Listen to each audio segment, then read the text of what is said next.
না, পৃথিবী বন বন করে ঘুরছে, গাছের পাতা সরে সরে যাচ্ছে, মাঠে মাঠে ঘাস গজাচ্ছে, রোদ উঠছে, বৃষ্টি পড়ছে, পাখিরা গাছে এসে বসছে, আবার উড়ে যাচ্ছে। এসব চোখের সামনে দেখছি আর হাসি পাচ্ছে। তা না হয় বুঝলাম, কিন্তু বসে বসে হাসলে তো আর মানুষের দিন চলে না। তোমার কি আর কোনো কাজকর্ম নেই? তা কেন থাকবে না?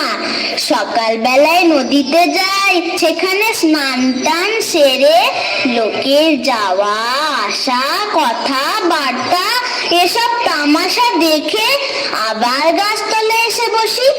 তারপর যেদিন খাওয়া জোটে খাই, যেদিন জোটে না খাই না। যখন বেড়াতে ইচ্ছা হয় বেড়াই,